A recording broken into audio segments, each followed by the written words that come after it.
from South Africa. Welcome back. Still tuned in to News and Views with myself, Salailo Makwidiri. And this hour of News and Views is sponsored by African Muslims Agency. African Muslims Agency, a beacon of hope to communities for over 35 years in Africa and beyond. And with that being said, I will be touching on a very, very important topic. The UN General Assembly made a historic move by adopting a resolution that calls for the end of Israel's occupation of Palestine territories within the next 12 months. This decision, supported by 124 member states, underscores a growing international consensus regarding the legality of the occupation and the urgent need for self-determination for Palestinian people. And to discuss the implications of this resolution and the broader context of the Palestinian struggle, we are joined by Roshan, Dadoo, an activist and coordinator at South Africa's Boycott, Divestment and Sanctions movement. Roshan, thank you so much for joining us. Always a pleasure having you join us here on Salam Media. Thanks for inviting us again, and good morning to the listeners. All right. I think maybe we can start with your initial reaction. What were your thoughts? When the UN General Assembly resolution calling for an end to Israel's occupation within the next 12 months. Is it something that's plausible? Is it something that people the world over should be celebrating as a step closer into ending the siege that the Israeli occupying forces have had on Palestine for a very, very long time now, it should be mentioned. Yes, I mean, this is a very significant step that the world's global majority has affirmed that the ICJ's ruling triggers the legal obligation of all states to end complicity in Israel's illegal occupation and apartheid regime. And I think it is significant. It's also the first time that the UN General Assembly has voted to call out Israel as an apartheid state. And if you consider, just over a year ago, the UN would not have even countenanced such a resolution, I think we can see it's moving forward. And it's also now a duty on states to impose comprehensive military, trade, energy, academic, and all other sanctions. And that's, as we always say, exactly what was done against apartheid South Africa. And we know that that was a very vital pillar of our struggle.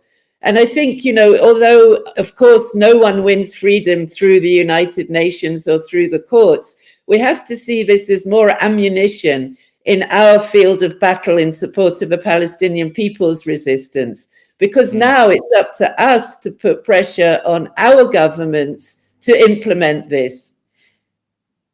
No, definitely. And I think, one thing that was very key for me was, the resolution receiving overwhelming support with, almost 124 countries who voted in favor.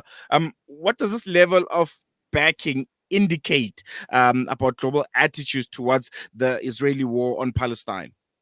Well, absolutely. I mean, you can see from the vote, and it's indicative of the pressure that people are putting within countries. Some of the countries, we would expect to vote in favor of such a resolution, but some of them, even the ones that have now started to abstain, it's quite amazing, such as the United Kingdom. And we know that there have been enormous demonstrations. There have been activists closing down weapons factories, Elbit weapons factories.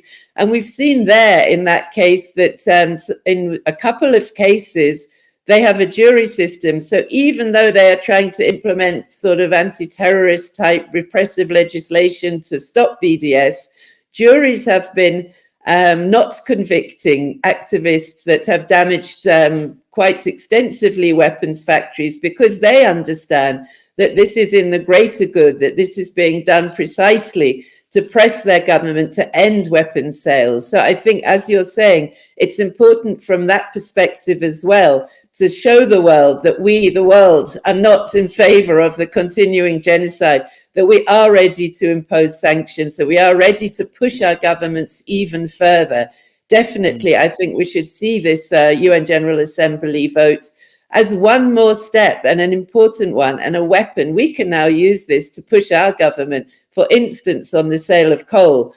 It's also, in South Africa's case, the government's liable to be called hypocrites, because on the one hand, we take the case to the ICJ, and this resolution that is a way of implementing the decisions taken by the ICJ. If we don't follow through, if we don't stop coal sales, a complete trade embargo, ensure that we are not selling weapons, and declare that we are not selling any weapons, that we have got a military embargo against the state of Israel, and all the other links that we still have, of course, the government will be open, to allegations of hypocrisy. So it's another weapon we can wield to pressure them into doing so. Not only government, of course, businesses. In the case of coal, it's also the coal companies like Glencore.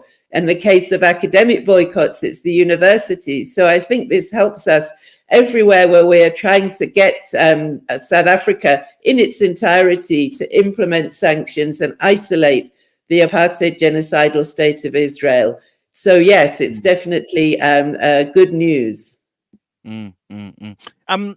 What are some of the key challenges do you foresee when it comes to the implementation of this resolution, especially considering the past responses from Israel and some of their allies? I mean, the important thing to realize is it doesn't immediately mean all those states are going to take this action, but it does mean that people in the countries that have voted in favor of the resolution now have the impetus to say, look, if you voted in favor of this resolution, that means you have to take action, you have to stop ties, you have to stop selling arms.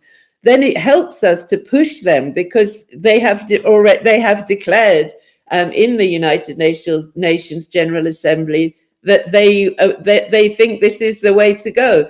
So we have to, not celebrate the fact that there's some kind of immediate action, and understand that, this is just one of the many fields of struggle, many ways in which we can try to strengthen and push forward for boycotts, divestments and sanctions.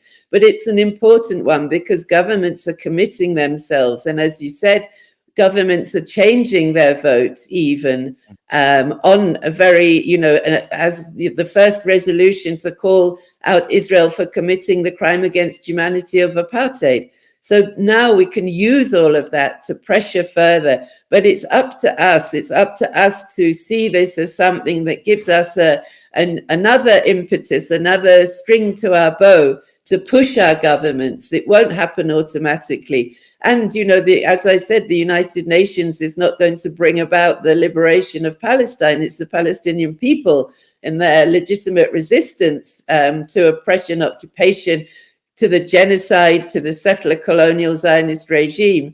But that means we have to work in solidarity with them. So this is an important step, but we shouldn't think it's going to have an immediate impact just like that. All right. Unfortunately, we've run out of time. Roshan, thank you so much for joining us and giving us your time and giving us your invaluable insights. Thank you very much. Well, there you have it. And with that being said, we have come to the end of our show. Thank you so much for joining us today and for giving us your time. From myself, Slalo Makwidiri, and the whole team, it's goodbye. We'll see you again on Wednesday for the Wednesday edition of News and Views. And tomorrow, Inayat Wadi comes back for the Friday edition of News and Views. And yeah, if you've missed any of the interviews that we've had, you can head out to our website www.salammedia.com and you can check out all of the podcasts and some of the articles that were written with reference to the interviews that we've had, and also you can head out to our social media pages. All of this streamed live on YouTube and on Twitter. We're still working on Facebook. There are a few glitches there, but yeah, we still have those interviews packed and ready for you to view and review and to leave your comments and some of your suggestions that you might have. Yeah, so we're going to leave it there, but we're not just leaving you. We have a hashtag heard on air where yesterday Inayat Wadi on Wednesday nights with Inayat Wadi had a really interesting conversation about the legacy of the late Pravin Gordhan, a stalwart but with a mixed complicated legacy. a stalwart that has been in different spheres of our government, but has come under scrutiny in most of them. So you can listen to a clip from yesterday's interview, which I feel was really, really necessary and very, very important. With that being said, it's goodbye. See you again next week.